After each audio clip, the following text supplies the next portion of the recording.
제가 볼 때 이 정도면 주기철 목사님의 순교가 사실 병사가 아니라 타살이라고 저는 그렇게 보았습니다.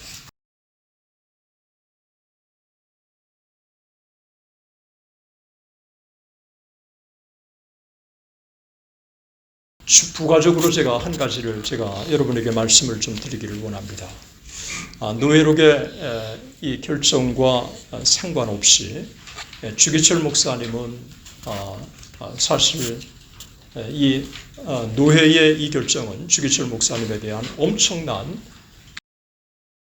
모욕이었습니다. 왜냐하면 주기철 목사님이 신사참배를 계속 반대한 것에 대해서 총회가 결정하고 그 총회에 그대로 따라서 평양노회가 결정했기 때문에 27차 1938년에 총회 결정 그리고 39년에 평양노회 결정은 하나님 앞에 배도의 행위가 아닐 수가 없다고 하는 것입니다. 그리고 주기철 목사님은 직전 부노회장님이셨는데 직전 부노회장이신 그분이 어떻게 총대 명단에도 빠져 있고 또 징계를 받을 수 있을지 정말 평양노회는 주기철 목사님을 이중으로 정말 십자가에 못 박은 거라고 할 수 있습니다. 그런데 내가 세 번째로 평양 산정형교회를 폐쇄하고 사택까지 또 빼앗고 그래서 보나이제 선교사님은 편지로 정말 이 편지 속에서 너무 안타까움을 이 편지 속에 그대로 담고 있습니다. 그러면서 뭐라고 편지에 말미에 밝히고 있느냐면 신사참배를 하느니 차라리 산정형교회가 폐쇄되어 있는 중입니다. 그렇게 자기의 심정을 밝혔습니다. 그러면서 보나이저 선교사님은 주기철 목사님은 순교자였다. 이미 순교하기 전에 순교자였다. 그리고 또 평양노회는 영원한 수치다. 영원한 수치다. 그리고 또 앞으로 다가올 미래를 예측해 볼 때 평양 산정형교회는 신사참배하느니 차라리 교회가 폐쇄되는 게 낫겠다. 이렇게 기록으로 남겼습니다. 그가 이렇게 편지로 썼습니다. 앞으로의 전망은 인간적인 관점에서 볼 때 매우 어둡습니다. 경찰은 내게 당분간 산정형교회에서 멀리 떨어지라고 경고하고 있습니다. 일시적이라고 하는 말은 곧 산정형교회 교인들이 신사참배를 한 목사를 청빙할 때까지 그들이 압력을 가하겠다고 하는 의미입니다. 나는 어제 우리 집의 교회 재직들을 불러서 다시 그들과 함께 현 상황을 점검했습니다. 나는 단지 주일 오전 예배만 맡고 나머지 예배는 당회원들이 맡으라고 말했습니다. 나는 더 많은 일을 할 수 있을 때가 오기를 희망합니다만 전혀 하지 못하게 될지도 모르겠습니다. 나는 교회에 대한 책임감을 느끼고 이런 어려운 공경의 때 특별히 목사들과 전도사 모두가 감옥에 있는 상황에서 그들을 내버려 둘 수가 없다고 느낍니다. 이제 저들은 경찰의 뜻대로 일이 성취되도록 산정형교회를 무너뜨리기 위해 나를 제거하려고 시도하고 있습니다. 주기철 목사님 못지않게 보나이저 선교사님이 산정형교회를 지켜가는 이와 같은 모습을 우리는 주목해 볼 필요가 있습니다. 제가 교회사가로서 선교사 한 사람을 좀 전기를 쓴다면 별로 사람들이 주목하지 않는 보나이젤 선교사님의 한번 전기를 제가 쓰고 싶은 마음이 있습니다.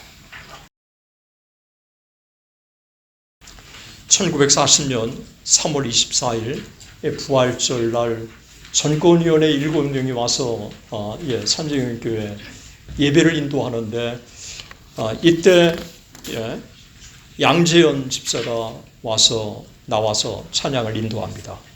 내주는 강한 성이요. 성도들이 다 따라서 합니다. 4절이 끝나면 1절이 다 하고, 그래서 7명의 전권위원이 와서 아무것도 할 수가 없었어요. 그날 바로 오후에 산정연교회 폐쇄가 내려진 것입니다.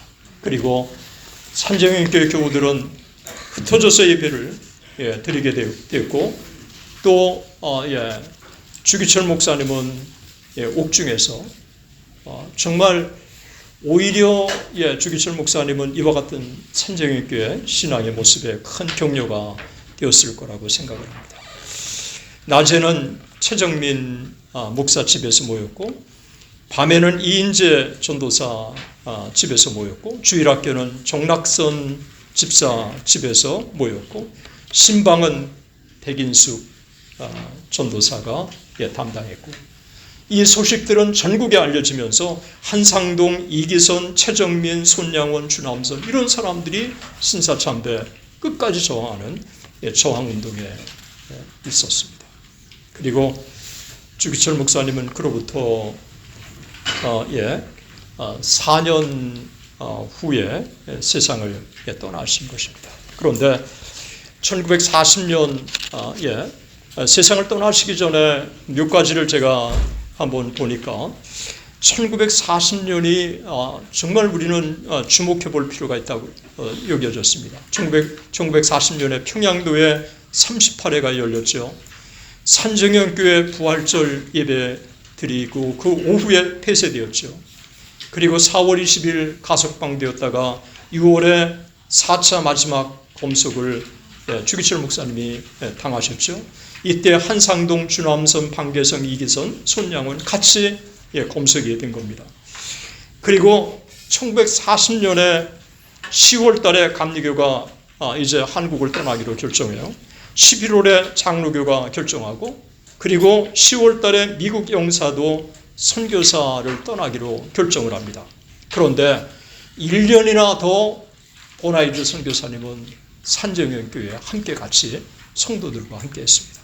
1941년 9월 6일 보나이드 선교사님이 출국을 한 것입니다. 그리고 그로부터 2년 7개월 후 1944년 4월 21일 주기철 목사님이 옥중에서 순교하신 것입니다. 순교와 관련돼서 저도 얼마 전에 연구를 하면서 알게 되었습니다. 병사냐 타살이냐. 그런데 안희숙 여사님이 1968년에 그동안에 마음에 숨기고 있었던 것을 얘기해 주는데, 같은 감옥에 있었는데 한인 의료과장이 진실을 전해줬다고, 휴가를 가라고 해서 휴가를 가서 다시 일주일 만에 돌아오니까 조수가 하는 얘기가 주기철 목사님 세상을 떠났다고. 무슨 일이냐고 그렇게 얘기를 하니까 아프다고 하길래 주사를 놨다고. 그래서 주사통에 가서 주사를 찾아보니까 살인주사였다고. 그렇게 얘기를 한 거예요. 이 안희숙 여사님의 이 이야기는 제가 볼 때 진실이라고 여겼습니다. 한인 의료과장이 자기 혼자 이 사실을 가둬둘 수가 없어서 신뢰가 가는 안희숙 여사에게 얘기를 했고, 안희숙 여사가 20년 만에 한국에 68년에 돌아와서 기독신보하고 인터뷰하면서 이 진실을 얘기하게 됐고, 그리고 김충남 목사님과 개인적으로 또 다시 이야기를 했고, 그리고 박용규 목사님, 저 말고 또 박용규 목사님이 저 높은 곳을 향하여 책에 진술을 하고 있습니다. 제가 볼 때 이 정도면 주기철 목사님의 순교가 사실 병사가 아니라 타살이라고 저는 그렇게 보았습니다. 이 부분에 대한 더 많은 연구가 있어야 될 거라고 여겨집니다. 쓰는 것입니다. 이제 주기철 목사님 정리를 제가 이제 좀 함께 좀 해보기를 원합니다. 저는 주기철 목사님을 통해서